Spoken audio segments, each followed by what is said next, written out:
नमस्कार, म अर्जुन गेवाली।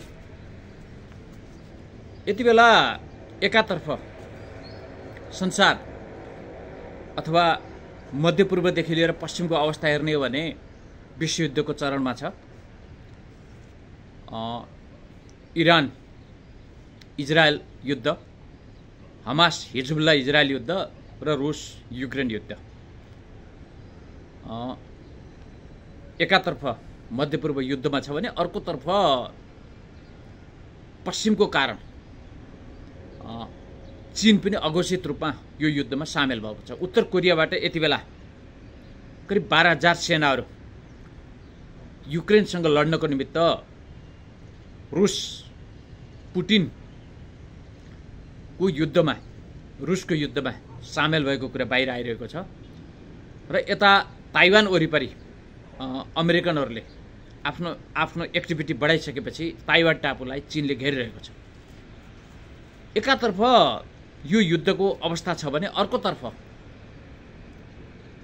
दोस्रो विश्वयुद्धपछि र विशेष गरेर दुईटा विचारधाराहरू संसारमा चर्चामा आए। एउटा कम्युनिस्ट विचारधारा र एउटा उदारवादी विचारधारा। तथापि दोस्रो विश्वयुद्धभन्दा पहिले सन् 1917मै रुसले अक्टोबर क्रान्ति गरेर रुसमा कम्युनिस्ट राज्यसत्ता लेनिनको नेतृत्वमा स्थापित गरिएको थियो र 1949मा माओले कम्युनिस्ट राज्यसत्ता चीनमा स्थापित गर्नुभयो। तर 1917मा रुसमा स्थापित अक्टोबर क्रान्ति मार्फत स्थापित गरिएको कम्युनिस्ट राज्यसत्ता 1989मा विघटन भयो र 77 वर्षको कम्युनिस्ट पार्टीको अनुभव गरेको रुस र 1989 पछि पश्चिमाहरूकै उदारवादी नीतिलाई लिएको रुस पश्चिमाहरूको उदारवादी डेमोक्रेसीलाई पनि उसले करिब पुटिनको उदय नहुँदासम्म प्रयोग गर्यो। र यो दुवै सिद्धान्त यहुदीहरूले प्रतिपादन गरेको र यो यहुदीहरूले संसारलाई आफ्नो जालोमा के भन्दा राख्नका निमित्त यो फ्रेमवर्क अगाडि ल्याएको विषयमा अहिले करिब रुसमा यो बहस चाहिँ सिर्जना भएको छ। विशेष गरेर यो बहस रुसी दार्शनिक अलेक्जेन्डर दुगिनले अगाडि ल्याउनु भएको छ र उहाँले मौलिक विचारधारा तपाईको आफ्नो देशको माटो अनुसार, तपाईको मौलिकता अनुसारको राजनीतिक विचारधारा, त्यसलाई उहाँले चौथो राजनीतिक सिद्धान्त, फोर्थ पोलिटिकल थ्योरी भनेर अगाडि ल्याउनु भएको छ, जसमा ऐतिहासिक ज्ञान, बहुध्रुवीय विश्वको मार्ग र रुसको सन्दर्भमा रुसलाई राज्य सभ्यताको रूपमा स्थापना, हैन, यसलाई दुगिनले चौथो राजनीतिक सिद्धान्त नामाकरण गर्नुभएको छ र यसैलाई नै उहाँले वैचारिक रूपान्तरण भन्नुभएको छ। र यो चौथो राजनीतिक सिद्धान्त, यो फोर्थ पोलिटिकल थ्योरी, यो कट्टर उदारवादीहरूको पनि यो सिद्धान्त मार्फत कट्टर उदारवादीहरूको यो पतन पनि यसले चाहिँ गराइदिन्छ भन्ने उहाँको धारणा छ। यो सिद्धान्त कम्युनिस्ट वा राष्ट्रियतावाद र फासिजम भन्दा अलग रूपमा निर्माण हो र फोर्थ पोलिटिकल थ्योरीले अर्थात् चौथो राजनीतिक सिद्धान्तले मार्क्सवादलाई पनि युरोपेली आधुनिकताको यहुदीहरूकै पश्चिमी आधुनिक सिद्धान्तको रूपमा मान्दछ। त्यसैले यसमा मार्क्सवादको गन्ध पनि छैन। र अब यो बहस अहिले रुसले सुरु गरेको छ र रुस करिब फोर्थ पोलिटिकल थ्योरीकै सिद्धान्तमा अगाडि बढेको देखिन्छ। अब नेपाल र अन्य राष्ट्रहरूको सन्दर्भमा जस्तो अब यो फोर्थ पोलिटिकल थ्योरी जस्तो चीनको सन्दर्भमा र चिनियाहरूको सन्दर्भमा हामीले लिँदाखेरि जस्तो चिनियाहरूले जनवादी क्रान्ति गरे, माओको नेतृत्वमा जनवादी क्रान्ति भयो र त्यसपछि माओको नेतृत्वमा एउटा चीनमा सांस्कृतिक क्रान्ति भयो। त्यो सांस्कृतिक क्रान्तिपछि चीनका धेरै मौलिक धर्म संस्कृतिहरूमाथि आक्रमण भयो, धेरै क्षति भयो। त्यो क्षति भइसकेपछि त्यहाँ सांस्कृतिक क्रान्ति गर्नुहुन्न भन्नेलाई त्यति बेला चीनमा ग्याङ अफ 4 भन्ने थियो, जस्तो च्याङचिङ लगायत माओकी कान्छी श्रीमती च्याङचिङ लगायतको एउटा ग्याङ थियो। त्यो माओको बुढेसकालको एउटा फाइदा उठाउँदै उनीहरूले सांस्कृतिक क्रान्ति विरोधीहरूलाई ठुलो यातना दिए। जस्तो अहिलेका राष्ट्रपति सी जिनपिङ उहाँ पनि सांस्कृतिक क्रान्ति, उहाँको बुबा सांस्कृतिक क्रान्ति विरोधी हुनुहुन्थ्यो, उहाँलाई त्यहाँ अत्यन्त यातना दियो र त्यो यातना सहन नसकेर, उहाँको बुबाले दिएको यातना सहन नसकेर अहिलेका राष्ट्रपति सी जिनपिङकी दिदीले आत्महत्या गर्नुभएको थियो, उहाँकै बायोग्राफीमा छ। र त्यसपछि देङको उदय भएपछि उहाँले जो यहुदीहरूले चलाएका थिए सांस्कृतिक क्रान्ति, पश्चिमा क्रिस्चियनहरूले चलाएका थिए, त्यसलाई उहाँले सफाया गरिदिनु भयो र उहाँले एउटा खुला बजार अर्थनीति लिनुभयो, त्यो त्यहाँको चिनियाहरूको विकास मोडलको रूपमा। र अर्को सांस्कृतिक क्रान्ति गलत हो र आफ्नो मौलिक धर्म संस्कृतिको रक्षा गर्नुपर्छ भनेर सांस्कृतिक क्रान्ति मार्फत ध्वंस गरिएका त्यहाँका गुम्बाहरू, अब त्यहाँको मौलिक जो सांस्कृतिक धरोहरहरू थिए त्यसलाई चाहिँ पुनर्स्थापित गर्न थाले र मौलिक धर्म संस्कृतिलाई स्थापित गर्नुपर्छ भन्ने मान्यता करिब करिब 1976 देङको उदयपछि नै भयो। त्यसपछि पश्चिमाहरूले लामो अध्ययन गरे, पश्चिमाहरूले लामो अध्ययन गरिसकेपछि उनीहरूले के गरे भन्दा 1984 मा रिमको गठन गरे। अमेरिकन नागरिक बब अबाकियनकै नेतृत्वमा रिमको गठन गरेर उनीहरूले त्यसलाई मार्क्सवाद, लेनिनवाद र माओवाद नामाकरण गरे। र त्यो अत्यन्तै जस्तो उनीहरूले के गरे भन्दा त्यसपछि उनीहरूले एउटा के ल्यायो भन्दा जस्तो चीनमा माओको विचार समाप्त भएको, कम्युनिस्ट विचारधारा नरहेको र अब अर्को क्रान्तिको आवश्यकता भनेर यो के भन्दा ठ्याक्क क्रिस्चियनहरूको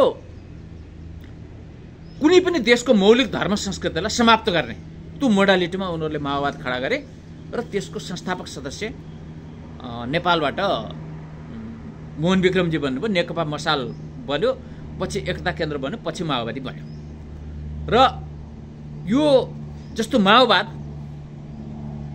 तिनै पश्चिमाहरूले खडा गरे।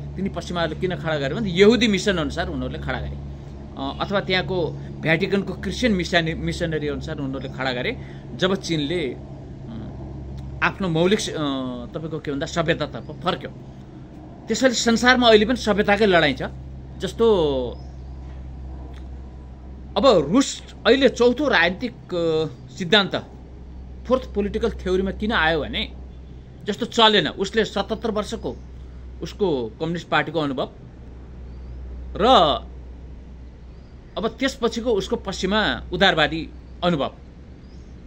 अब किनभने पुरानो राजतन्त्रमा जान पनि सम्भव छैन र अब यी दुईटै व्यवस्थाहरू त फेल भइसकेपछि उनीहरू कहाँ आयो भन्दा ओहो आफ्नो मौलिक धर्म संस्कृति त नजोगाइकन त हुँदो रहेछ। यो पश्चिमा जस्तोहरूले व्याख्या गरिदिए जस्तो यो मार्क्सवादी कोणबाट व्याख्या गरिदिए जस्तो अथवा अमेरिकाका उदारवादीहरूले व्याख्या गरिदिए जस्तो तरिकाले त यो हुँदो रहेछ भनिसकेपछि उनीहरू नयाँ रूपमा, जस्तो नेपालको सन्दर्भमा हामीले हेर्ने भने जस्तो पृथ्वीनारायण शाहले राष्ट्र एकीकरणकै क्रममा भन्नुभएको छ नि, यो आफ्ना कुला धर्म नछोड्नु, अनि यो त असली हिन्दुस्तान रहेछ। जस्तो आफ्ना कुला धर्म नछोड्नु, आफ्नो कुल र मूल्य मानेको संस्कृतिले नछोडिकन अगाडि बढ्ने।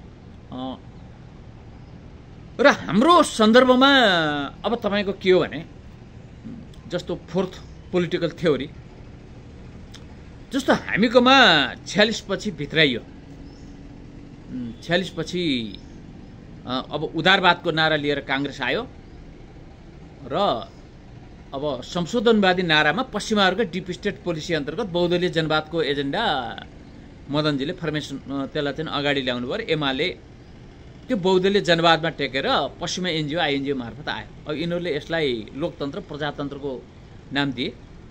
तर अब हामीले अहिलेको 35-36 वर्षमा हेर्ने भने त यो त पूर्ण रूपमा असफल भयो। नेपालमा पूर्ण रूपमा असफल भयो। आज 46 सालमा बाट भित्रिएको तपाईको यो तथाकथित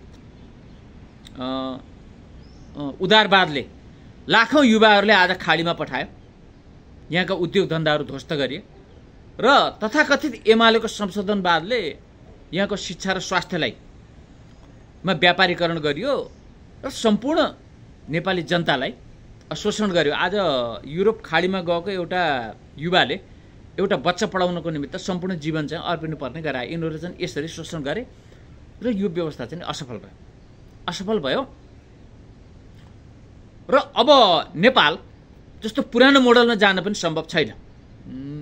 जस्तो किनभने यो उदारवाद फेरि कहाँबाट प्रवेश गरेको छ भन्दा पञ्चायतमा पनि 28 सालको नयाँ शिक्षा पछि प्रवेश गरेको छ। उनीहरूले पहिलो प्रहार त्यति बेला शिक्षामा गरे।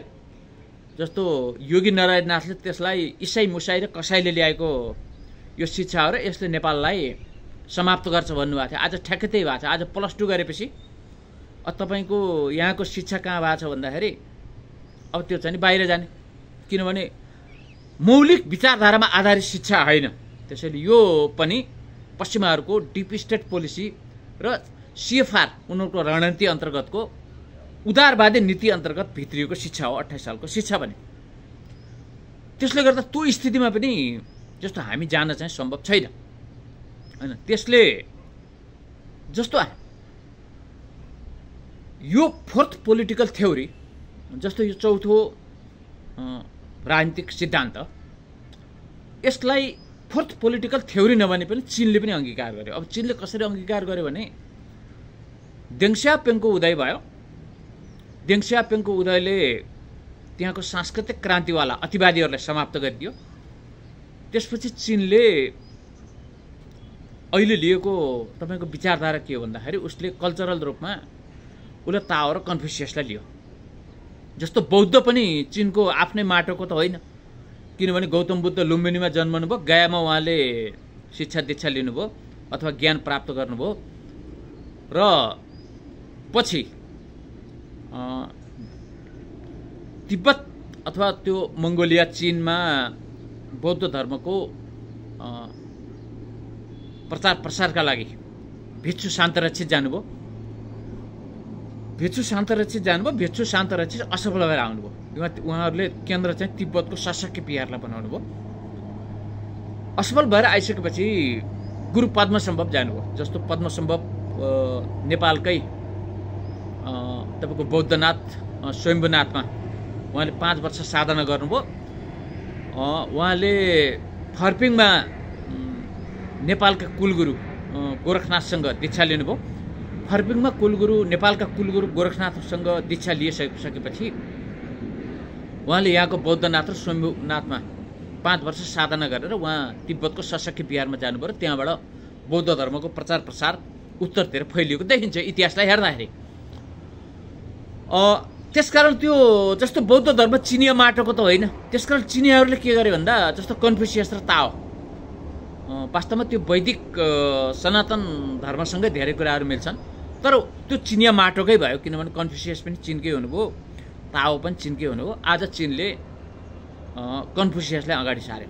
त्यसकारण फोर्थ पोलिटिकल थ्योरी जो रुसी दार्शनिक अलेक्जेन्डर दुगिन हुनुहुन्छ, फेरि रुसी दार्शनिक अलेक्जेन्डर दुगिनको यो विचार उहाँले विश्वव्यापी रूपमा जस्तो उहाँले Putin, Xi Jinping, Ayatollah Khamenei लगायत जो पश्चिमा ध्रुवभन्दा अलग देशका राजनीतिक नेतृत्वहरू, त्यहाँका थिङ्क ट्याङ्कहरूलाई उहाँले यो विचार सुझाउने हैसियत राख्नुहुन्छ र उहाँलाई अब रुसमा अत्यन्त महत्त्वपूर्ण एउटा थिङ्क ट्याङ्कको रूपमा लिइन्छ। त्यसैले यो फोर्थ पोलिटिकल थ्योरीलाई चिनियाहरूले कम्युनिस्ट पार्टीको फ्रेमवर्कभित्र लगे। अब भारतको सन्दर्भमा हेर्ने हो भने राष्ट्रिय स्वयंसेवक सङ्घ एउटा प्लेटफर्मबाट उदय भयो। जस्तो एन्टी कम्युनिस्ट र अब एन्टी मुस्लिम विचारधारात्मक थ्योरीमा उसले एउटा हिन्दू विचारधारात्मक धारणा मार्फत राष्ट्रिय स्वयंसेवक सङ्घको उदय भयो। अब राष्ट्रिय स्वयंसेवक सङ्घका विगतको इतिहास जस्तो 1925 मा गठन भयो राष्ट्रिय स्वयंसेवक सङ्घ। अब यो उदारवादीहरूसँग राष्ट्रिय स्वयंसेवक सङ्घ निकट भए पनि, पश्चिमा उदारवादीहरूसँग निकट भए पनि तर उसको आफ्नो के भन्दा विचारधारात्मक त अब हिन्दू विचारधारात्मक अवधारणा नै हो। तथापि हाम्रा राष्ट्रियताको दृष्टिकोणले हामीसँगका आफ्ना विमतिहरू आफ्नो ठाउँमा छन् र पश्चिमा लोकतन्त्रकै जगमा भारतमा भारतीय जनता पार्टीको उदय भयो। जसरी चीनमा जस्तो कम्युनिस्ट प्लेटफर्ममै जस्तो कन्फ्युसियस र ताओलाई चीनले अगाडि बढायो, त्यस्तै लोकतन्त्रको पश्चिमा उदारवादी लोकतन्त्रको प्लेटफर्ममै भारतमा भारतीय जनता पार्टीको उदय भयो। जस्तो उसले दुईटा बहुमतका सरकार चलाएर अहिले गठबन्धन सरकार तेस्रो पटक चलाउँदैछ र करिब करिब फोर्थ पोलिटिकल थ्योरी जस्तो आफ्नै धर्म संस्कार संस्कृतिलाई अगाडि लैजानुपर्छ भन्ने कुरा भारतमा पनि तीव्र रूपमा चाहिँ के भन्दा विकास पनि भएको देखिन्छ र बढिरहेको पनि देखिन्छ। यसलाई पश्चिमाहरूले आक्रमण गरिरहेका छन्। जस्तो आखिर नरेन्द्र मोदी त के भन्दा चुनावबाटै आएका हुन्, उनी कुनै तपाईँको डिक्टेटर गरेर आएका त होइन, चुनावलाई फेस गरेर आएका हुन्, चुनाव जितेर आएका हुन्। अहिले पनि भारतको 543 लोकसभामा 240 भारतीय जनता पार्टीको छ। तर पनि अब पश्चिमा एनजिओ र आइएनजिओ कर्मी मिसनरीहरूले उनलाई किन आक्रमण गरिरहेका छन् भन्दा नरेन्द्र मोदीले त्यहाँको मौलिक धर्म संस्कृति बोक्नु भएको छ हैन। त्यसकारण राजनीतिक विचारधारात्मक रूपमा मोदी अथवा भारतीय जनता पार्टीले पश्चिमा विचारधारा नै अगाल्दै पनि जस्तो पश्चिमाहरूले नरेन्द्र मोदीमाथि आक्रमण गर्नुको कारण के हो भन्दा मौलिक धर्म संस्कृति चाहिँ बोकिएको छ। अनि जस्तो यिनीहरूले जस्तो टर्कीमा केमालवाद लागू गरे, त्यो कट्टर धर्मनिरपेक्षता, र त्यसलाई त्यहाँ इस्लामले विस्थापित गरिदियो। अनि इस्लामले विस्थापित गरिदियो। जस्तो इरानको सन्दर्भमा, जस्तो इरान पहिला बेलायतको नियन्त्रणमा थियो, जस्तो भारत बेलायत शासित थियो, इरान पनि बेलायत शासित थियो। भारत जस्तै इरान पनि बेलायतबाट स्वतन्त्र भयो। स्वतन्त्र भइसकेपछि जब अमेरिकाको उदय भयो, अमेरिकाको आडमा एउटा अमेरिकी कठपुतली राजा त्यहाँ स्थापित भए, शाहराजा पल्लवी। करिब तिनले 26 वर्ष इरानमा शासन गरे। इरानमा 26 वर्ष शासन गर्दाखेरि इरानको मौलिक धर्म संस्कृतिमाथि आक्रमण भयो। जस्तो फेरि इरान मुस्लिम राष्ट्र हुँदाहुँदै पनि आर्य हो। हेर्नुहोस् है, जस्तो जर्मन तपाईँको के भन्दा जस्तो आर्य हो, हिटलर आर्य हुन्। तपाईँले यो चाहिँ नि एकदम तपाईँको उसको हिसाबले हेर्नु होला। र इरानको अहिलेको जो मुस्लिम धर्म छ त्यो तपाईँको के भन्दा त्यो जस्तो अरबियनहरूको र इरानको फरक छ। जस्तो यो सिया हो। अहिले जो अमेरिकनहरूसँग जो लडिरहेका छन्, जो अहिले इजरायलसँग लडिरहेका छन्, अथवा जो यहुदीसँग जो युद्ध भइरहेको छ, त्यो अहिले सिया मुस्लिमहरू लडिरहेका छन्। जस्तो सुन्नी र वाबी, अर्को एउटा वाबी भन्ने पनि छ। यो यसभित्र अमेरिकनहरूको प्रभाव धेरै छ। जस्तो सबभन्दा बढी वाबीभित्र अमेरिकनहरूको प्रभाव बढी छ। जस्तो अमेरिकाको टाइम्स लगायतका पत्रिकामा गर्ने त्यो जो फरिद जकारिया लगायतका मुस्लिमहरू त्यही प्रवृत्तिका मुस्लिमहरू हुन्। जस्तो सुन्नी राष्ट्रहरू जस्तो साउदी अरब, तपाईँले चाहिँ कतार, जस्तो इराकमै भन्नुहोस्, सद्दाम हुसेनसँग त पछि कन्भर्टेसन हो। सद्दाम हुसेनको त पहिला त के भन्दा अमेरिकनसँग निकटता थियो। अब इरान र इराकको बिचमा 8 वर्ष युद्ध पनि भएको थियो है। अब यिनीहरू तपाईँको सुन्नी राष्ट्रहरूमा अमेरिकनहरू प्रवेश गरेका छन्। र जस्तो अब सैन्य बेडा नै छ। साउदी अरब तपाईँले कतारमा हेर्नुहुन्छ भने अमेरिकन सैन्य बेडा छ। जस्तो दुबईको अवस्था पनि त्यस्तै हो। त्यसले त्यो फरक हो। जस्तो इरानको फरक हो। जस्तो मुस्लिम कन्ट्रीहरूमा पनि इरानको फरक हो, पाकिस्तान बङ्गलादेशहरूको फरक हो। त्यसपछि शाहराजा पल्लवीलाई अब त्यहाँ त के भन्दा पश्चिमाहरू त सबै त्यहाँको मौलिक धर्म संस्कृति चाहिँ के भन्दा ध्वंस गर्न लागिसकेपछि त्यहाँ एउटा जागरण आयो, सांस्कृतिक जागरण आयो। जस्तो चीनमा तपाईँको के भन्दा ग्याङ अफ फोरले जो सांस्कृतिक क्रान्ति गर्यो त्यसको विरुद्ध जसरी त्यहाँ जागरण आयो, देङ सियाओपिङ लगायतले त्यसको प्रतिवाद गर्नुभयो। आज चीनले जो आफ्नो मौलिक संस्कृति चाहिँ के भन्दा कन्फ्युसियस त ताओ पक्ड्यो। त्यस्तै तपाईँको इरानमा तपाईँको के भयो भन्दा शाहराजा पल्लवीलाई आन्दोलन गरेर आयतुल्लाह खुमेनीको नेतृत्वमा हटाइयो र उनीहरूले आफ्नो कल्चर त्यहाँ स्थापित गरे। अहिले इरानका सर्वोच्च नेता आयतोल्ला खमेनीको नेतृत्वमा त्यो स्थापित गरियो। जस्तो अब टर्कीमा पश्चिमाहरूले लादेको केमालवादलाई विस्थापन गरेर त्यहाँ पनि उनीहरूले आफ्नो मौलिक कल्चर चाहिँ स्थापित गरे। र यो अहिले संसारमा जस्तो अहिले रुसले पनि ठ्याक्कै त्यही उसले पश्चिमाहरूको उदारवाद पनि होइन र हिजोको कम्युनिस्ट पनि होइन, किनभने यी दुइटै यहुदी विचार हुन्। र फेरि रुसले त दुइटै अब अनुभव गरे। उसले 77 वर्षको कम्युनिस्ट शासन र उसले 10-15 वर्षको पश्चिमा उदारवादी। अब रुसको निमित्त यो उपयुक्त छैन भन्ने कुरामा गए। जस्तो कम्युनिस्ट शासनको निरन्तरताको क्रममा सोभियत सङ्घ विघटन भयो, त्यो पनि असफल भयो। र अब उदारवादले त रुसलाई के भन्दा तहस नहस नै बनायो। त्यसकारण अहिले फोर्थ पोलिटिकल थ्योरी, चौथो राजनीतिक सिद्धान्ततर्फको कोर्समा रुस मात्र अगाडि बढेको छैन। यसलाई तपाईँहरूले के बुझ्नुहोस् भन्दा यो रुसमा मात्र होइन, यो चीनले पनि फोर्थ पोलिटिकल थ्योरी नै अगाडि सारेको। जस्तो उत्तर कोरियाको सन्दर्भमा अब त्यो समयको उसमा उनीहरूले अब कम्युनिस्ट फिलोसफी अन्तर्गत रिभोल्युसन त गरे, तर उनीहरूले पनि के भन्दा जुछे विचारधारा मान्छन्। जस्तो उत्तर कोरियाले पनि आफ्नो जुछे विचारधारालाई उसले अगाडि ल्याएको छ। उसले मार्क्सवाद लेनिनवाद, माओ विचारधारा, मार्क्सवाद लेनिनवाद अथवा जुछे विचारधारा यस्तै भनेर ल्याएको छ भने चीनले मार्क्सवाद लेनिनवाद देङ थ्योरी, मार्क्सवाद लेनिनवाद माओवाद विचारधारा र देङ थ्योरी भनेर उनीहरूले देङ सियाओपिङको आफ्नो मौलिक धर्म संस्कृतितर्फ फर्क भन्नेलाई उनीहरूले देङ थ्योरीको रूपमा विकास गरे।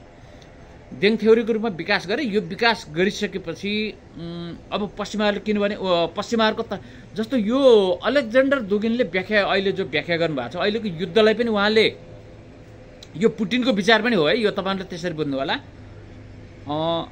दुगिनले सार्वजनिक गरिरहेको विचारमा पुटिनको चाहिँ के भन्दा विमति छैन। यो रुसको आधिकारिक विचार पनि को रूपमा पनि लिनुपर्छ। जस्तो अहिलेको युद्ध धर्मयुद्ध नै भन्नुभयो जस्तो दुगिनले। जस्तो इरान, इजरायल, हमास, हिजबुल्लाह र इजरायल बीचको युद्ध यहुदी सिया युद्ध हो भने रुस र अहिलेको युक्रेन बीचको युद्ध अर्थोडक्स र यहुदी बीचको युद्ध हो। जस्तो जेलेन्स्की पनि यहुदी हुन् र इजरायल त अब यहुदीहरूले खडा गरेकै राष्ट्र भयो दोस्रो विश्वयुद्धपछि। यो जायोनिस्टहरू र मार्क्स पनि जायोनिस्ट यहुदी नै हुन् हैन। र जस्तो दुगिनले तपाईँको 1989 भन्दा अगाडिको जो ख्रुश्चेभदेखि मिखाइल गोर्बाचोभसम्म जो उनीहरू अब एउटा उदारवादको नाममा आए, पश्चिमा फिलोसफीलाई नै उनीहरूले त्यहाँभित्र भित्राए। त्यसलाई क्रिप्टो कम्युनिस्ट अभ्यास भन्नुभएको छ। त्यसले अब रुसको मौलिक धर्म संस्कृति पनि समाप्त गर्यो र पश्चिमाहरूको डिप स्टेट पोलिसी अर्थात् उनीहरूको जो CFR पोलिसी अन्तर्गत उनीहरू रुसमा प्रवेश गरेर रुसलाई उनीहरूले तहसनहस बनाए। र यो दुइटै विचारधारा रुसको निमित्त अनुपयुक्त छ र रुसले आफ्नो मौलिक विचार अगाडि सार्नुपर्छ र त्यो फोर्थ पोलिटिकल थ्योरी हो, त्यो चौथो राजनीतिक सिद्धान्त। यसलाई यसरी अगाडि ल्यायो र त्यो कुरा जस्तो अन्यत्र पनि देखिन्छ। जस्तो अहिले इरानले लागू गरेको पनि फोर्थ पोलिटिकल थ्योरी नै हो। जस्तो आफ्नो मौलिक धर्म संस्कृति र कल्चरको आधारमा आफ्नो मुलुक अनुसारको शासन व्यवस्था, तपाईँले जुन शासन व्यवस्थाले तपाईँको मुलुकको कल्याण गर्छ, तपाईँको मुलुक अगाडि जान्छ, त्यो शासन व्यवस्था नै तपाईँको लागि उपयुक्त हो। जस्तो चीनको लागि अहिलेकै शासन व्यवस्था उपयुक्त हो। चीनमा मल्टी पार्टी सिस्टम छ, त्यहाँ केन्द्रमा कम्युनिस्ट पार्टी छ, त्यहाँ 9वटा पार्टीहरू निर्वाचनमा लड्छन् र चिनिया जनकङ्ग्रेसमा अब सबै त्यहाँको चीनको मौलिकता अनुसारको व्यवस्थामा सबैको प्रतिनिधित्व छ। जस्तो रुसमा 6वटा पार्टी छन्, सबैको प्रतिनिधित्व छ। जस्तो अलेक्जेन्डर दुगिनको पनि छुट्टै पार्टी छ पुटिनको भन्दा, अनि दार्शनिक अलेक्जेन्डर दुगिनको पनि छुट्टै पार्टी छ, प्रतिनिधित्व छ। त्यसैले आफ्नो मौलिक विचारधारा र जस्तो आफ्नो देशको माटो अनुसारको शासन व्यवस्था। अब अहिले चीनलाई त फोर्थ पोलिटिकल थ्योरी, अहिले रुसलाई त फोर्थ पोलिटिकल थ्योरीले नै यो अवस्थामा ल्यायो नि त।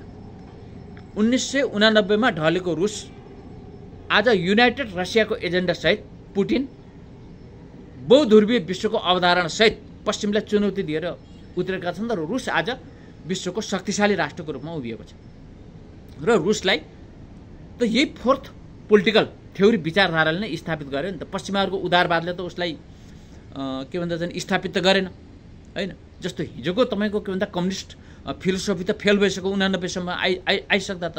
जस्तो चीनलाई त देङ सियाओपिङको तपाईँको चाहिँ पछिल्लो अवधारणालाई नै चीनलाई स्थापित गर्यो नि त। आज विश्वको दोस्रो अर्थतन्त्रको रूपमा त त्यसैले उभ्यायो नि त। आज भारतमा जस्तो पश्चिमा उदारवादको फ्रेमवर्क भित्रै पनि जस्तो नरेन्द्र मोदी अथवा भारतीय जनता पार्टीलाई त उनीहरूको मौलिक विचारधाराले नै स्थापित गराए। मौलिक विचारधाराको जगमा नै उनीहरू चाहिँ के भन्दा स्थापित भए। त्यसले चौथो राजनीतिक सिद्धान्त यो के हो भन्दा तपाईको आफ्नो देश अनुसारको विचारधारात्मक सिद्धान्त। सायद जस्तो नेपालमा राजा महेन्द्रले लागू गर्न जो खोज्नुभयो पञ्चायत सिस्टम अब यस्तै यस्तै देखिन्छ हैन। आफ्नो देशको के भन्दा मौलिकता अनुसारको उहाँले चाहिँ त्यो सिस्टम चाहिँ लागू गर्न खोज्यो। तर अब पश्चिमाहरूले यसलाई तानासा भनिदिए। जस्तो अब बीपी कोइराला र कांग्रेसले कम्युनिस्ट पार्टीमाथि प्रतिबन्ध लगायो 8 सालमा। उनी किन तानासा भएनन् भन्दा उनी पश्चिमा उदारवादी विचार उनले चाहिँ बोकेका थिए पश्चिमाहरूको हैन। जस्तो 15 सालमा योगी नारायणनाथको कर्मवीर महामण्डलमाथि कांग्रेसको दबावमा प्रतिबन्ध लगाइयो। अब राजा महेन्द्रले 17 साल पौष 1 मा लगाएको प्रतिबन्ध त तेस्रो प्रतिबन्ध थियो। तर महेन्द्रलाई यिनीहरूले किन तानासा भने भन्दाखेरि यो पश्चिमा उदारवादसँग मेल थिएन। अरू विकासको फ्रेमवर्कमा जस्तो पश्चिमाहरूसँग मेल रह्यो। तर अब कल्चर त फेरि तपाईँको के भन्दा नेपालको मौलिक धर्म संस्कृति चाहिँ नि राजा महेन्द्रले चाहिँ अगाडि पक्राउनु भयो। नेपाल एकीकरणको लिगेसीको जग पक्राउनु भयो। त्यो त पश्चिमाहरूलाई पाच्य थिएन। त्यसकारण पश्चिमाहरूले त्यहाँमाथि एट्याक गरे। जस्तो अहिले भारतमा नरेन्द्र मोदी आउन त उहाँ तपाईँको के भन्दा प्रजातान्त्रिक पद्धति अनुसार निर्वाचन लडेरै आउनु भएको छ नि। उहाँ कुनै झ्यालबाट कुनै सैनिक तानासा बनेर आउनु भएको त होइन। उहाँले योभन्दा अघिल्ला 2टा निर्वाचन फेस गर्नुभयो, मेजोरिटी ल्याउनु भयो। अहिले पनि उहाँको गठबन्धनको बहुमत छ। उहाँको एक्लै पार्टीको 240 छ, गठबन्धनको बहुमत छ। तर पश्चिमाहरूले अहिले मोदीलाई एट्याक किन गरिराख्छन् तानासा भनेर भन्दाखेरि उहाँले त्यहाँको तपाईँको चाहिँ के भन्दा हिन्दुत्व मौलिकता बोक्नुभयो हैन। त्यसकारण उनीहरूले पश्चिमाहरूले जस्तो नरेन्द्र मोदीमाथि अहिले त्यहाँका पश्चिमा एनजिओ आइएनजिओहरूले आक्रमण गर्नुको एउटा कारण त्यही हो। र नेपालमा महेन्द्रमाथि आक्रमण गर्नुको एउटा कारण त्यही हो। र पश्चिमाहरूले यो वीरेन्द्रलाई एकदम उदार प्रजातान्त्रिक राजा भनेर जो व्याख्या गरे त्यो व्याख्या गर्नुको कारण के हो भन्दाखेरि महेन्द्रको मृत्युपछि 28 सालमा नेपालमा नयाँ शिक्षा भित्राइयो। त्यसलाई राष्ट्रगुरु योगी नारायणनाथले इसाई मुसाई कसाईले ल्याएको शिक्षा र यसले देशलाई समाप्त गर्दैछ भनेर त्यस विरुद्ध सङ्घर्ष पनि गर्नुभयो। त्यो नयाँ शिक्षा पनि पश्चिमाहरूको त्यही डिप स्टेट पोलिसी र सीएफआर पोलिसी अन्तर्गत के भन्दा प्रवेश गराइएको थियो। जस्तै यो त लर्ड मेकेलेले बेलायती संसदमै पेश गरेका छन्। किनभने अब ब्रिटिस त भारतमा शासन गरेकै भयो। कुनै पनि देशको धर्म संस्कृति जस्तो एसियाको सन्दर्भमा किनभने अब जस्तै इरान पनि ब्रिटिसले शासन गरेको, भारत पनि ब्रिटिसले शासन गरेको भयो। नेपाल बाहेकका सबै ब्रिटिस शासित देशहरू थिए। उनीहरूले यहाँको कल्चरको रिडिङ गरे। रिडिङ गरेपछि उनीहरूले के भने पहिलो प्रहार चाहिँ शिक्षामा गर्नुपर्छ त्यहाँको धर्म संस्कृति समाप्त गर्दैनलाई भनेपछि लर्ड मेकेलेले ल्याएको शिक्षा पद्धतिलाई उनीहरूले पश्चिमाहरूको उदारवाद डिप स्टेट पोलिसी र सीएफआर नीति अन्तर्गत उनीहरूले लागू गरे। एसियामा चाहिँ त्यो नीति लागू गरे। त्यसलाई नेपालमा नयाँ शिक्षाको रूपमा लागू गरियो। जस्तो तपाईँले खप्तर बाबाले पनि यो लेख्नु भएको छ। खप्तर बाबाको धर्म विज्ञानमा पनि के छ भन्दा जसरी 1000 वर्ष 700 वर्ष मुस्लिम र 300 वर्षको ब्रिटिसले भारतमा शासन गरे। तर त्यसले भन्दा बढी यहाँको धर्म संस्कृतिमाथि यो अहिलेको शिक्षा पद्धतिले आक्रमण गरेको छ भनेर तपाईँको यो खप्तर बाबाले पनि आफ्नो लामो साधनाको अनुभवबाट यो कुरा उल्लेख गर्नुभएको छ। नेपालमा यो 28 सालमा भित्राइयो जसलाई इसाई मुसाई र कसाई ले ल्याएको शिक्षा पद्धति बनियो। त्यसैले जस्तो नेपालमा पञ्चायत असफल भयो त्यो वीरेन्द्रबाटै असफल भइसक्यो। अब त्यहाँ फर्कने सम्भव छैन। जस्तो हाम्रो सन्दर्भमा जस्तो उदारवाद असफल भयो, आज 46 सालपछि काङ्ग्रेसले भित्राएको उदारवाद हो। आज 40-45 लाख युवाहरू विदेशिन बाध्य भएका, घरमा स्वास्नी छोराछोरी छोडेका छन्, स्वास्नी एकातिर हिँडेको छ, आउँदा स्वास्नी छैन, छोराछोरी छैन। यो काङ्ग्रेसले भित्राएको उदारवाद हो, यो बुझिराख्नुहोस्। अर्को यो एउटा एमाले भन्ने जायोनिस्ट, यो सबभन्दा खतरनाक योद्धि, काङ्ग्रेसभन्दा पनि खतरनाक योद्धिगिरी हो। यो पश्चिमाहरूको एनजिओसँग यसका सबै छोराछोरी जोडिएका छन् र यसका नेताहरू चोकमा मेरो श्रीमती र मेरी छोरी फलानाको एनजिओको फलाना एनजिओको डाइरेक्टरसँग घुम्न गएको छ भनेर चोकमा बसेर 20 कप चिया खुवाउँछन्। अब तपाईँले बुझ्नुहोस् तिनले के गरिरहेछन्। र यो मानव अधिकार, बाल अधिकार, दलित अधिकार आदि अधिकारका नाममा सम्पूर्ण आफ्नो सञ्जाल, एनजिओ सञ्जाल ग्रासरुटसम्म लगेको छ र यसले सबैभन्दा बढी लोकतन्त्रको कुरा गर्छ। यो जायोनिस्ट पश्चिमाहरूको यो यहुदी, यो एउटा यहुदी विचारधारात्मक क्रिप्टो कम्युनिस्ट हो हैन। यहुदी विचारधारात्मक क्रिप्टो कम्युनिस्ट हो भने माओवादी यहुदी विचारधारात्मक उग्र वामपन्थी क्रिप्टो कम्युनिस्ट हो। र राष्ट्रिय प्रजातन्त्र पार्टी भनेको यसको जग त्यही हो। तपाईँले अहिले जो बजारमा देख्नुहुन्छ राजावादी भन्नेहरू अथवा राष्ट्रवादी भन्नेहरू, अब यो के हो भन्दा यो 28 सालको नयाँ शिक्षावालाहरू हुन्, जो लर्ड मेकालेको नयाँ शिक्षा जुन उदारवादको नाममा यिनीहरूले 28 सालपछि भित्राए र नेपालको मौलिक धर्म संस्कृतिलाई शैक्षिक मार्गबाट समाप्त गर्ने भूमिका निभाए। अब यसलाई मैले पुराना कानुनविद जो सर्वोच्च अदालतको दोस्रो नेपाल अधिराज्यको दोस्रो महाधिवक्ता शम्भु प्रसाद गेवाली, उहाँले 19 सालको संविधान पनि पछि राजा महेन्द्रले जारी गर्न खोजेको 28 सालको संविधान पनि दुईटै ड्राफ्ट गर्नुभएको उहाँका छोरा हुनुहुन्छ दीपक गेवाली। उहाँसँग मैले एउटा अन्तर्वार्ता लिएको थिएँ। उहाँले तीनटा पञ्चायत भन्नुभएको थियो, एउटा महेन्द्र पञ्चायत, वीरेन्द्र पञ्चायत र ऐश्वर्य पञ्चायत।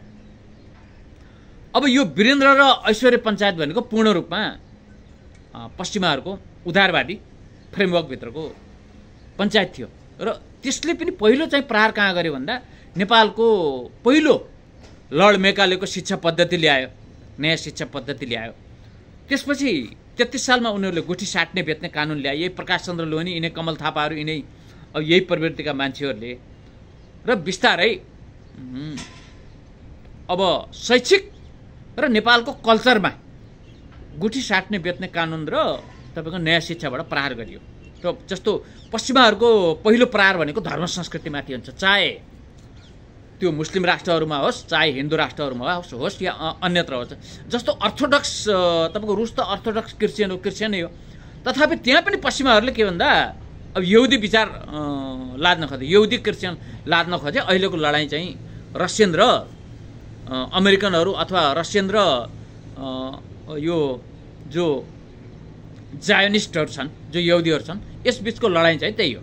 जस्तो रुस क्रिस्चियन नै हो, अर्थोडक्स क्रिस्चियन हो, यो लडाइँ हो। र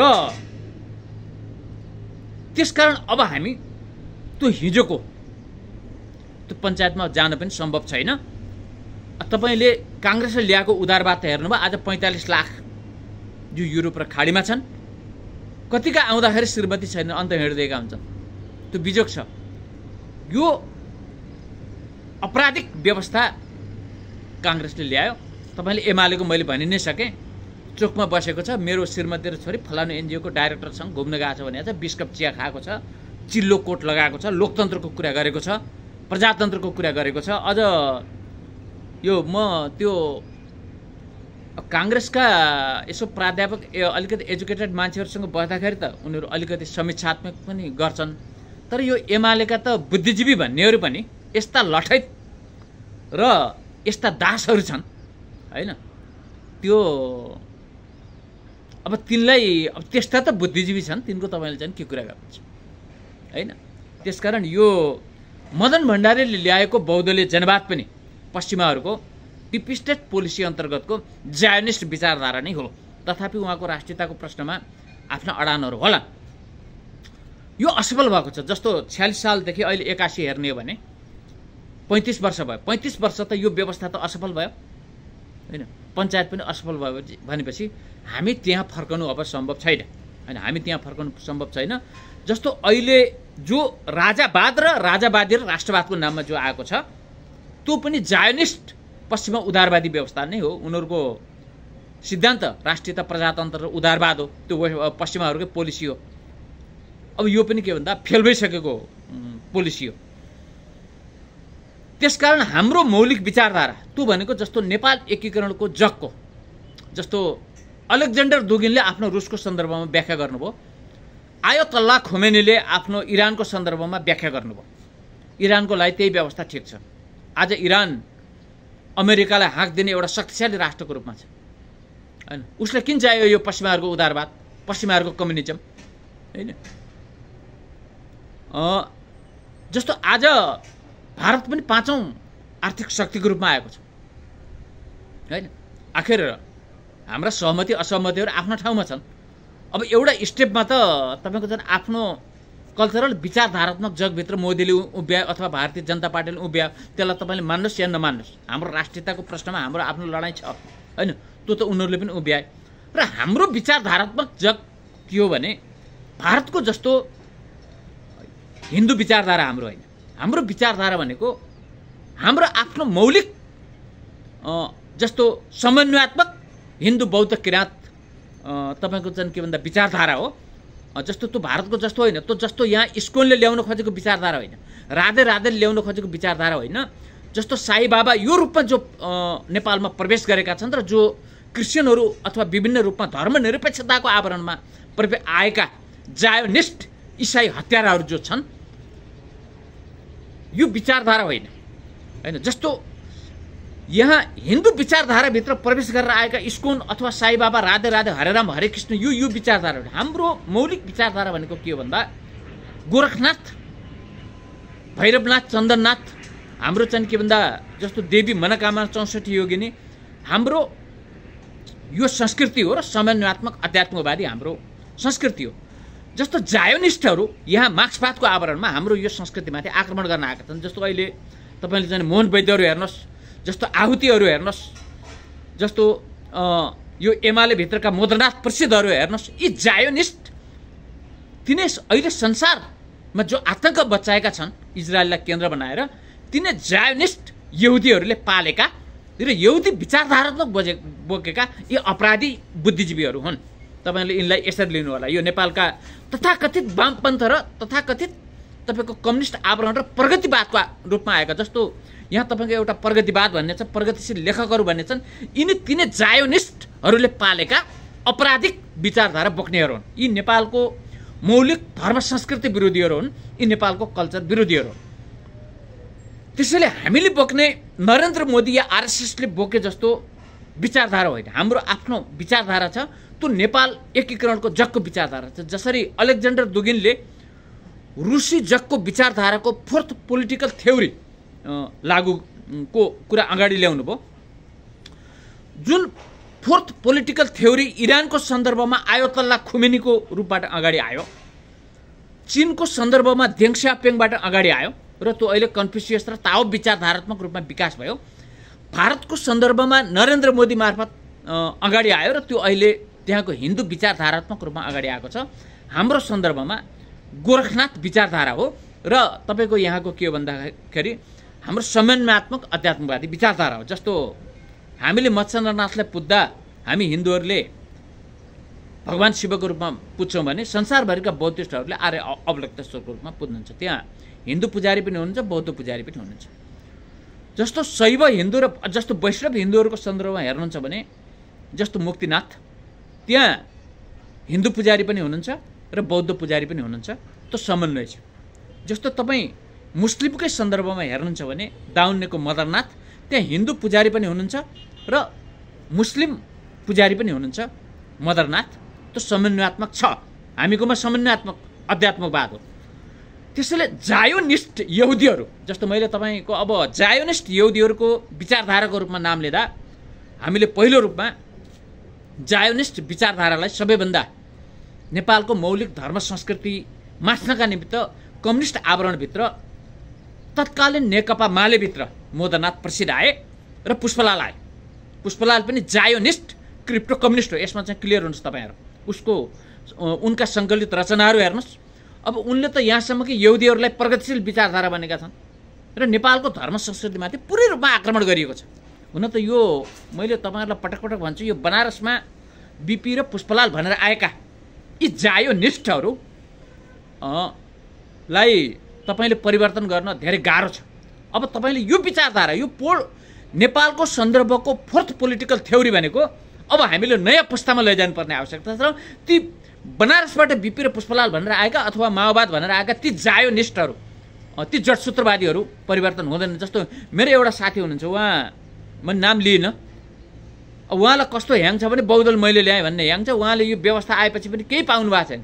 मान्छे एकदम साधारण हुनुहुन्छ, इमान्दार हुनुहुन्छ। अब इमान्दारिता मात्रै त भएन, मान्छेले त समीक्षा पनि त गर्न सक्नु। जस्तो यस प्रकारका मान्छेहरूको सन्दर्भमा यो लागू चाहिँ हुँदैन। त्यसैले हामीले फोर्थ पोलिटिकल थ्योरी भनेको हाम्रो सन्दर्भबाट हेर्नुपर्छ। जस्तो पहिलो चरणमा जायोनिस्टहरू नेपालको संस्कृतिमाथि आक्रमण गर्न पुष्पलाल मार्फत आए र मालेभित्र मोदनाथ प्रसिद्ध मार्फत आए जायोनिस्टहरू भने। यता चौथो महाधिवेशनमा मोहन विक्रम भन्दा पनि खतरनाक मोहन वैद्य, यो यहुदी नै हो है।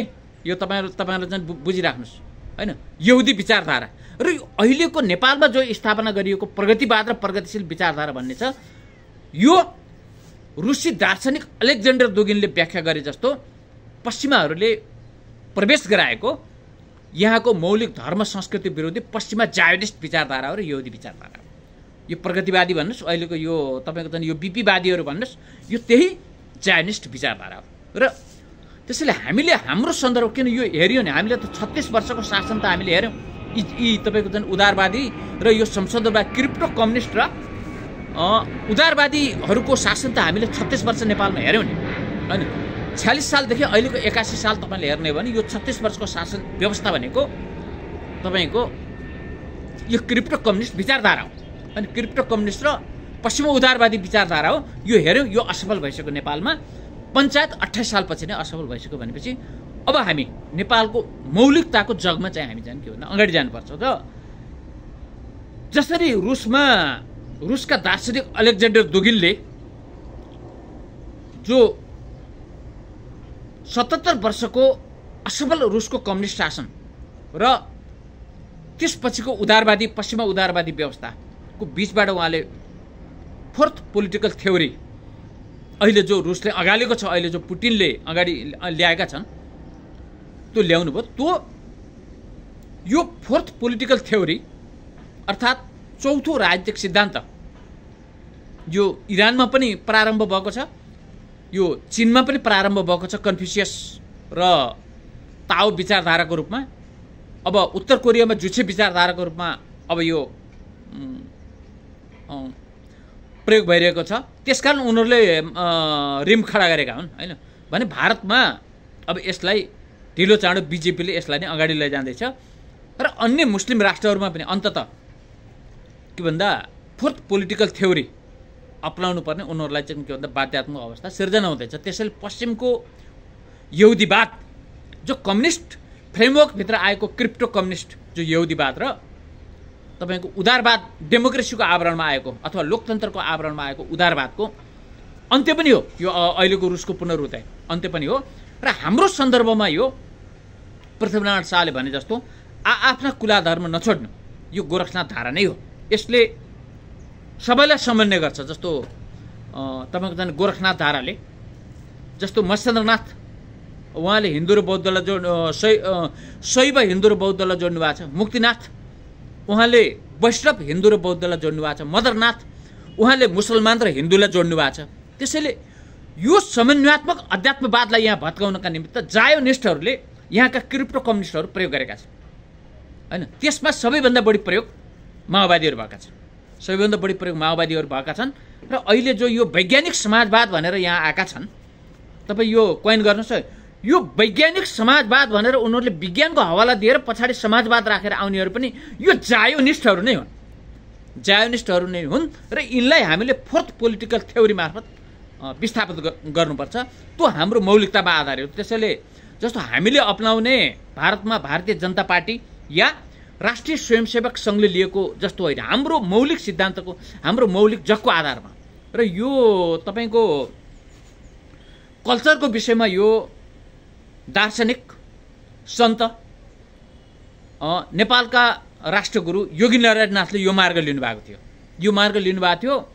राजा महेन्द्रले त यसलाई अलिकति बुझ्नु भएको थियो, तर अब वीरेन्द्रको के भयो भन्दा पश्चिममा पढेर आउनुभएको, यसलाई चाहिँ उहाँले बुझिदिनु भएन र त्यसको परिणाम आज हामीले भोगिरहेका छौँ। त्यसैले हामी त्यो अवस्थामा जान पनि सम्भव छैन। त्यसैले फोर्थ पोलिटिकल थ्योरी, चौथो राजनीतिक सिद्धान्त हामीले आफ्नो मोडालिटीमा स्थापित गर्ने होइन, पश्चिमा मोडालिटीमा होइन। र अहिले यो फोर्थ पोलिटिकल थ्योरी मैले जस्तो यो बहस हिजो मात्र मैले पुराना नेता सीपी गजुरेलसँग गरेको थिएँ। उहाँले यो अहिले अन्तर्राष्ट्रिय रूपमा विकास नभएको हो अथवा रुसले त यसलाई लिएको होला भन्नुभयो, तर उहाँले पछिल्लो अब अपडेट उहाँहरू नभएको पनि हुनसक्छ, किनभने उहाँहरू एउटा परिवेशभित्र आउनुभयो। अब यो अवधारणा त अहिले इरानले लिएको अवधारणा पनि यही हो होइन। अहिले तपाईँको टर्कीले पश्चिमाहरूको केमालवादले विस्थापन गरेर लिएको अवधारणा पनि फोर्थ पोलिटिकल थ्योरी हो। करिब करिब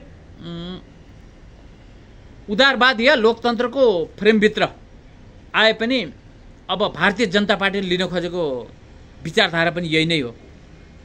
अब जुछे विचारधाराको रूपमा उत्तर कोरियाले लिन खोजेको कुरा पनि त्यही हो, र देङ थ्योरीको रूपमा अहिले जो तपाईँको चीनले ताओ र कन्फ्युसियसलाई लिएको छ त्यही हो। अब हामी कहाँ के छ, भन्दा हामी कहाँ फोर्थ पोलिटिकल थ्योरीलाई विकास हुन नदिन सबभन्दा खतरनाक यो राजावादी र राष्ट्रवादी भन्नेहरू छन्। यो तपाईँहरूले बुझिराख्नुहोस्। यो भनेको के हो भन्दा यो क्रिप्टो हिन्दू हो। क्रिप्टो हिन्दू हो।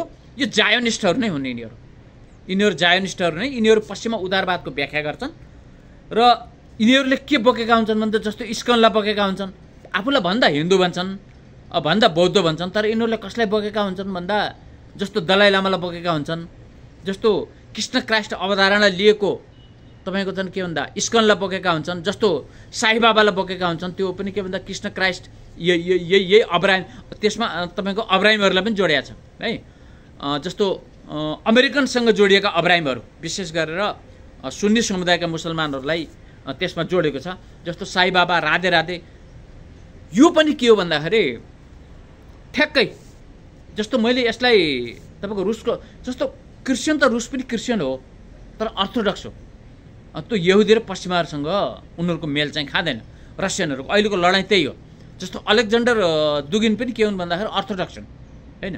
उनले आफ्नो मौलिकताको कुरा उठाए। जस्तो देख्दाखेरि त तपाईँ मैले यो फर इक्जाम्पल जस्तो देख्दाखेरि त तपाईँले यो साई बाबा, इस्कोन, यो राधे राधे, हरे राम हरे कृष्ण, यो बजारमा मादल बजाउँदै हिँड्नेलाई हिन्दू देख्नुहुन्छ, तर यी यहाँका मौलिकता विरोधीहरू हुन् क्या होइन। तिनीहरू भनेको यहाँको नेपालको मौलिक हिन्दू धर्म संस्कृति विरोधीहरू हुन् र जस्तो आरएसएसको हकमा पनि हाम्रो त्यही हो। त्यसैले हामीले हाम्रो एकीकरणको जगको मौलिकताका आधारमा हामीले हाम्रो राज्य व्यवस्थाको विकास गर्नुपर्छ। जसरी इरानले आयोतल्ला खुमेनीको उसमा गर्यो होइन, जस्तो चीनले देङ सियाओपिङको उसमा कन्फ्युसियसलाई अगाडि ल्याएर गर्यो, भारतले लोकतन्त्रको उसमा के भन्दा एउटा हिन्दू विचारधारात्मक अवधारणालाई अगाडि ल्याएर जस्तो अहिले भारतीय जनता पार्टी चाहिँ तपाईँको अगाडि आयो। अब भारतीय जनता पार्टी पनि यही रूपमा रहन चाहिँ सम्भव छैन। यसकारण पश्चिमाहरूले किन कहाँनिर एट्याक गर्छन् भन्दा जब कल्चर तपाईँको बलियो हुँदै जान्छ त्यसपछि पश्चिमाहरू एट्याकमा आक्रमणमा आउँछन्। जस्तो मोदीमाथि पश्चिमाहरूले आक्रमण गर्नुपर्ने अरू कारण त छैन नि होइन। उनी चुनावै लडेर आएका हुन्, उनी पश्चिमा फ्रेमवर्कभित्रै आएका हुन् होइन। उनले पश्चिमासँग धेरै सम्झौता पनि गरेका छन्, तर पश्चिमाहरूलाई मोदीप्रतिको आक्रोश के हो भन्दा मोदीले विचारधारात्मक रूपमा हिन्दू विचारधारा उठाए। उनीहरूको चाहिँ त्यहाँनिर हो। जस्तो माओवाद खडा गरेर देङ सियाओपिङलाई गद्दार भनेर यहाँ लेख्न किन लगायो? जस्तो यहाँ यो गद्दार देङ सियाओपिङ लेख्नेहरू जो छन् ती जायोनिस्ट यहुदीहरू हुन् र त्यो पश्चिमाहरूले खडा गरेका हुन्। त्यो माओवाद हो होइन, त्यो माओवाद हो। त्यो करिब टर्कीको केमालवाद जस्तै हो नेपालको माओवाद होइन। र एमालेको त त्यो यो त खुल्ला यहुदी हो, मैले भने नि खुल्ला यहुदी हो। त्यसैले यो असफल अब तपाईँले अब यो बनारसको बिपी र पुष्पलाल मात्रै होइन, अब हिजो भएको असफल, जस्तो हिजो पञ्चायत कहाँबाट असफल भयो, जस्तो 28 सालमा नयाँ शिक्षा कहाँबाट आयो हैन, बहस अब त्यहाँबाट सुरु हुनुपर्छ। त्यसैले जस्तो नेपालको मौलिक धर्म संस्कृतिको तपाईको के भन्छ चाहिँ बहसमा सबैभन्दा खतरनाक राजावादीहरू किन छन् भन्दा यिनीहरू त्यो उदारवादभित्र छन्। उनीहरूले हिन्दूको कुरा गर्छन् तर उनीहरू जस्तो नेपालको मौलिकता मास्न आएको तपाईको के भन्छ ओम शान्तिको विषयमा उनीहरू बोल्दैनन्, उनीहरू साई बाबाको विषयमा बोल्दैनन्, उनीहरू जस्तो यो स्कुलको विषयमा बोल्दैनन्, किनभने यिनीहरूको नसो त्यही जोडिएको छ। हाम्रो लडाइँ त्यही हो हैन, हाम्रो लडाइँ त्यही हो क्या। जस्तो यिनीहरू आउँछन् हामीसँग यो हिन्दू एकता विरोधी भनेर आउँछ। अब के भन्दा यिनीहरूले हिन्दू एकताको नाममा हिजो जसरी यिनीहरूले जस्तो नारायणनाथलाई समाप्त गरे, त्यो विचारलाई यिनीहरूले चाहिँ के भन्दा समाप्त गर्ने प्रयत्न गरे। जस्तो टङ्कप्रसादजीले लिएको एउटा मौलिक विचार थियो, उहाँले डेमोक्रेसीको फ्रेमभित्र उहाँले अलिकति नेपालको मौलिक धर्म संस्कृति, नेपालको नेसनालिटीलाई अगाडि लिएर जानुभएको थियो। अब यहाँ त पशुपतिनाथमा खेल्नुपर्छ भने बिपीलाई ल्याए हैन, उदारवादको नाममा, किनभने त्यो पश्चिमाहरूसँग मेल खाने भएको भएर ल्याए। त्यसैले यो हामीले इतिहासमा हामी कहाँबाट चुक्यौँ, हामीले त्यहीँबाट हाम्रो समीक्षा गर्नुपर्छ। र योभन्दा अगाडि जङ्गबहादुर राणाको समयमा प्रवेश गरौँ, जति बेला नेपालमा बनारसका वैष्णवहरू पण्डाहरू प्रवेश गरे र वैष्णव पण्डाहरू प्रवेश गरिसकेपछि यहाँको मौलिक नाथ परम्परामाथि उनीहरूले चाहिँ एट्याक गरे।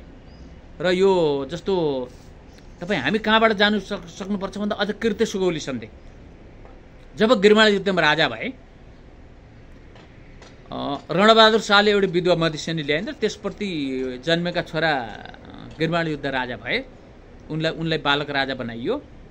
बनाइसकेपछि बनारसीय पण्डाहरू प्रवेश गरेर नेपाल एकीकरणमा भूमिका निभाउने गोरखनाथ धारा त्यहाँबाट चाहिँ तपाईँको कमजोर हुँदै त्यसैको परिणाम हो कृत्य सुगौली सन्धि।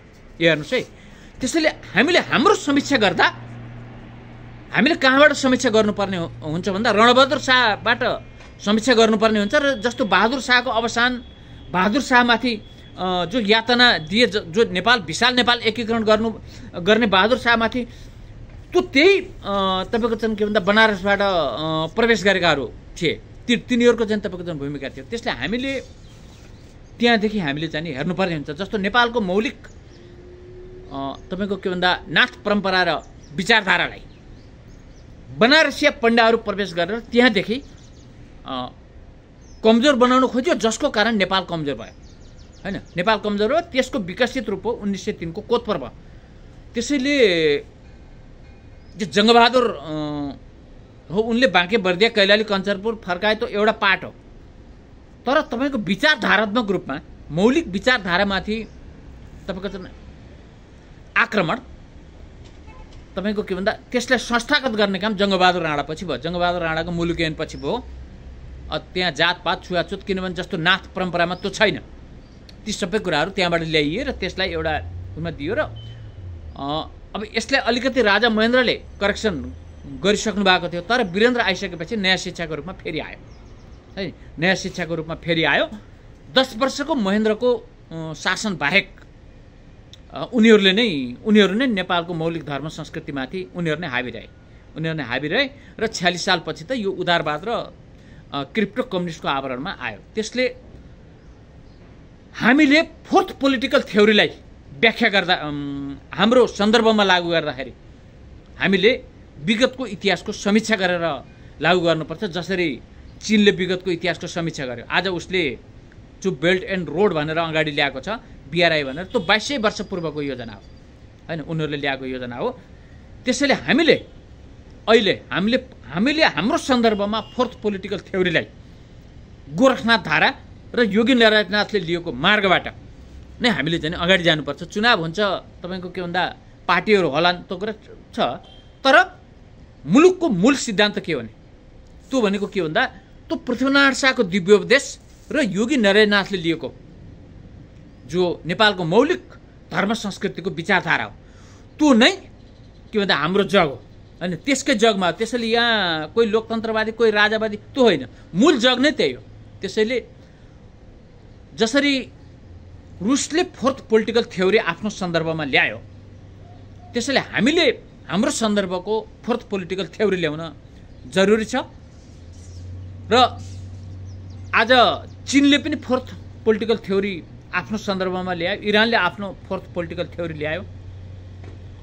अब भारत त्यो दिशामा जाँदैछ र अन्यत्र पनि यो बहस संसारभरि चलिरहेको छ र नेपालको सन्दर्भमा पनि हामी फोर्थ पोलिटिकल थ्योरीलाई हामीले यो रूपबाट नै अगाडि लैजानुपर्छ। जसरी अहिले रुसले दार्शनिक अलेक्जेन्डर दुगिनको फोर्थ पोलिटिकल थ्योरीलाई आज पुटिनले पनि के भन्दा स्वीकार्न उनले पनि सबै कुराको समीक्षा गरेर, फेरि पुटिन त चान्चुन मान्छे होइन, उनी त के भन्दा सोभियत सङ्घ विघटन हुँदाखेरिको त त्यहाँको गुप्तचर संस्था केजिबीको प्रमुख भएका मान्छे होइन। उनले त त्यो सबै कुरा नजिकबाट देखेका छन्। रुस कहाँ विघटन भयो, रुसको कमजोरी कहाँ भयो होइन, रुसलाई यो कम्युनिस्ट व्यवस्था र यो उदारवादी दुईटै किन फापेन, यो कुराको समीक्षा त किन पुटिन त फेरि कम्युनिस्ट स्कुलिङबाटै आउनुभएको होइन। उहाँ त कम्युनिस्ट स्कुलिङबाटै आएर रुसको गुप्तचर संस्थाको चिफसम्म बन्नुभएको। त्यसले गर्दा आज पुटिनले फोर्थ पोलिटिकल थ्योरीलाई किन ग्रहण गर्नुभयो भन्दा अब पुरानो रूपमा अगाडि जान सक्दैन। त्यसैले यहाँका पनि जो काङ्ग्रेस कम्युनिस्ट बन्नुभएको छ, जो कथित राजावादी उदारवादीहरू बन्नुभएको छ, तपाईँहरूले पनि समीक्षा गर्नुहोस्, किनभने चल्दैन होइन, किनभने चल्दैन।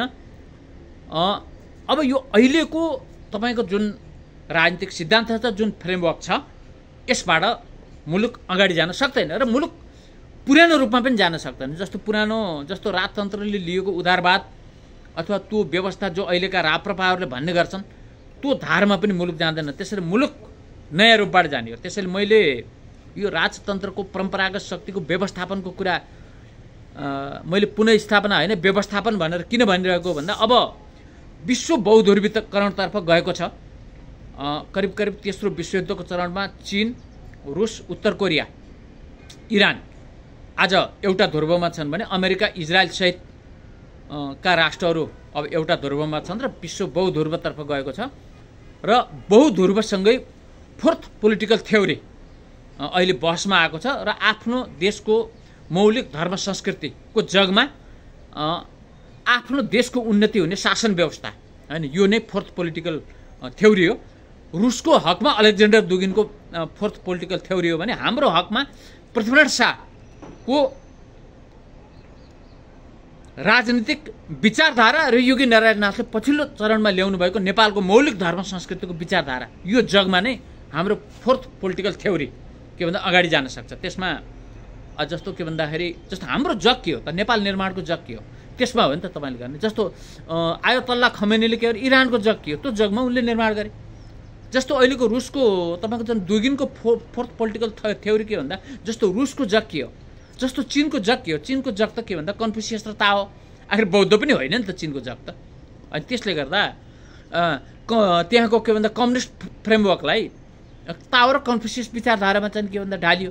जस्तो रुसले अहिलेको के भन्दा जस्तो पुटिनको जुन एउटा पार्टी विचारधारा छ त्यसलाई फोर्थ पोलिटिकल थ्योरीमा ढाल्यो। जस्तो भारतमा मोदीले त्यहाँको लोकतन्त्रलाई त्यहाँको आफ्नो हिन्दू विचारधारामा चाहिँ उहाँले चाहिँ के भन्दा ढाल्ने र त्यो अनुसार चाहिँ के भन्दा लैजाने प्रयत्न गर्नुभएको छ भने जस्तो टर्कीमा केमालवादलाई विस्थापित गरेर इस्लामको आधारमा उनीहरूले आफ्नो चाहिँ थ्योरी चाहिँ विकास गरे। त्यसैले हाम्रो थ्योरी भनेको समन्वयात्मक अध्यात्मकवाद, त्यो गोरखनाथ विचारधाराको थ्योरी नै हो र यसरी नै हामीले फोर्थ पोलिटिकल थ्योरीको बसलाई अगाडि लैजानुपर्छ। त्यसैले यो अहिलेको एमालेको बहुदलीय जनवाद अथवा माओवादीको 21औं शताब्दीको जनवाद अथवा काङ्ग्रेसको यो उदारवाद र जो यहाँका तथाकथित राजावादीहरू, किनभने यो राजाको कुनै बात छैन, आफूलाई राजावादी भन्ने हुनाले मैले यो शब्द ल्याएँ। जस्तो यो राप्रपा लगायत जस्तो हाम्रो अब जस्तो के भन्दा केशरबहादुर विष्टजीहरूको पार्टी छ,